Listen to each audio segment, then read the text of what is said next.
मध्य प्रदेश में युवा वोटरों की तादाद सबसे ज्यादा है, लेकिन चुनाव में जब टिकट देने की बारी आती है तो सियासी दल 50+ पर ही सबसे ज्यादा भरोसा करते हैं।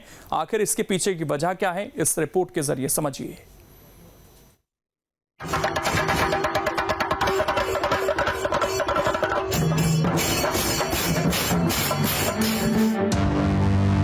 उम्र दराज नेताओं पर सियासी दलों को एतबार। ज्यादा टिकट उनको जिनकी उम्र 50 के पार।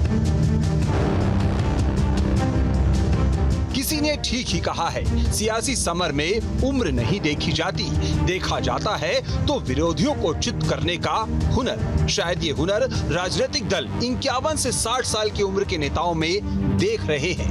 दरअसल मध्य प्रदेश में कांग्रेस और बीजेपी के नेता अक्सर एक दूसरे के दलों के उम्र दराज नेताओं पर चुटकियां लेते रहते हैं, लेकिन बात जब टिकट देने या फिर चुनावी जिम्मेदारियों की आती है तो एतबार उम्र दराज नेताओं पर ही किया जाता है। मध्य प्रदेश में बीजेपी नेता अक्सर कमलनाथ और दिग्विजय सिंह की उम्र पर तंज कसते रहते हैं।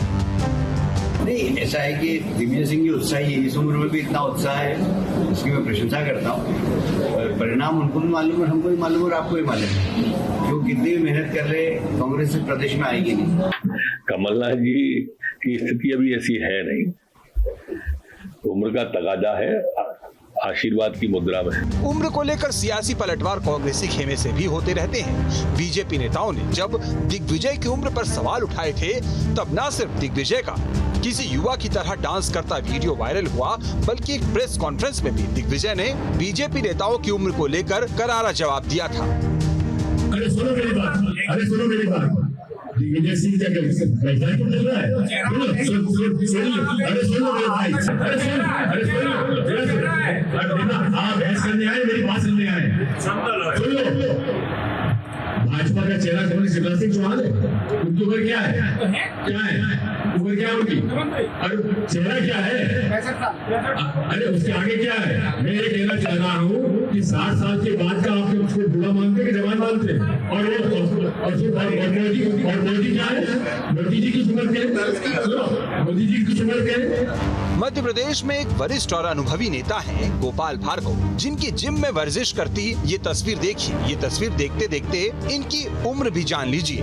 कसरत करते गोपाल भार्गव अब 71 साल के हो चुके हैं। 1985 यानी 38 साल से भार्गव लगातार विधायक हैं और अब ये भी कह चुके हैं कि अभी तो वो 3 चुनाव और लड़ेंगे, मतलब अगले 15 साल तक वो राजनीति में सक्रिय रहने का संकेत दे चुके हैं।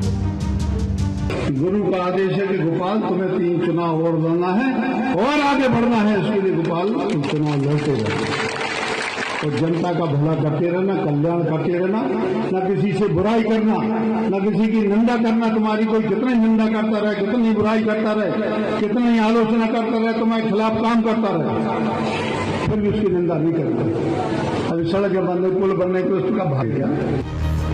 तो सियासत में दिग्विजय का डांस, गोपाल भार्गव की वर्जिश, इन सब के पीछे पार्टी के भीतर और बाहर मौजूद विरोधियों के लिए संदेश होता है। जहां तक बात चुनाव की है तो मध्य प्रदेश में बड़ी संख्या में युवा मतदाता हैं। कांग्रेस बीजेपी की ओर से युवाओं को लेकर बड़े बड़े दावे भी किए जाते हैं, लेकिन लोकतंत्र के पर्व यानी चुनाव में बात जब भरोसे की आती है तो कांग्रेस और बीजेपी का युवाओं पर भरोसा कम ही नजर आता है।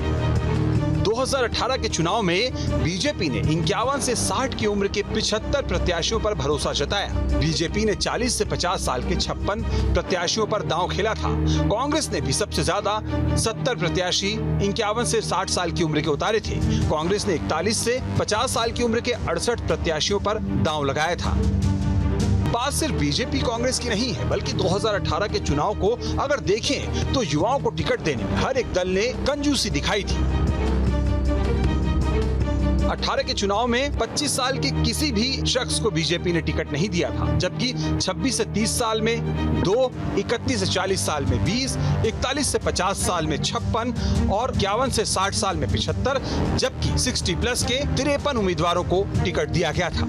इसी तरह कांग्रेस की बात करें तो 25 साल के किसी भी युवा को टिकट नहीं मिला था, जबकि 26 से 30 साल में 5, 31 से 40 साल में 25, 41 से 50 साल में 68, 51 से 60 साल के 70 और 60 प्लस के 34 उम्मीदवारों को मैदान में उतारा था। वहीं बीएसपी की बात करें तो किसी भी 25 साल के युवा को टिकट नहीं मिला था, जबकि 26 से 30 साल के 21, 31 से 40 साल के 58, 41 से 50 साल के 73, 51 से 60 साल के 41 और 60 प्लस के 11 उम्मीदवारों को मैदान में उतारा गया था। इसी तरह आपने भी किसी भी 25 साल के युवा को टिकट नहीं दिया था, जबकि 26 से 30 साल के 12, 31 से 40 साल के 71, 41 से 50 साल के 57, 51 से 60 साल के 25 और 60 प्लस के 17 उम्मीदवारों को टिकट दिया था। इसी तरह जीजीपी यानी गोंडवाना गणतंत्र पार्टी ने 25 साल के किसी भी शख्स को टिकट नहीं दिया था, जबकि 26 से 30 साल के 8, 31 से 40 साल के 23, 41 से 50 साल के 20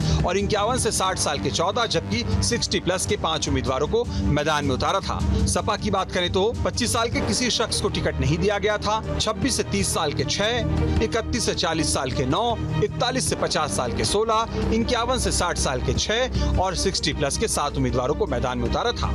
वहीं निर्दलीयों की बात करें तो 25 साल के 21 निर्दलीय उम्मीदवार मैदान में थे, जबकि 26 से 30 साल के 122, 31 से 40 साल के 295, 41 से 50 साल के 337, 51 से 60 साल के 148 और 60 प्लस के 92 निर्दलीय उम्मीदवार मैदान में थे। युवा वोट बैंक है, लेकिन सत्ता और संगठन में युवाओं की भागीदारी बढ़ाने को लेकर सियासी दलें थोड़ी किफायती दिखती हैं और हर चुनाव में चाहे बड़ी जिम्मेदारी की बात हो या फिर टिकट देने की, उम्र और अनुभव को ही तवज्जो दी जाती है। राजनीति में युवाओं के सहारे सड़क पर जंग लड़ी जाती है, लेकिन कई बार सियासी दलों को कड़े निर्णय लेने होते हैं।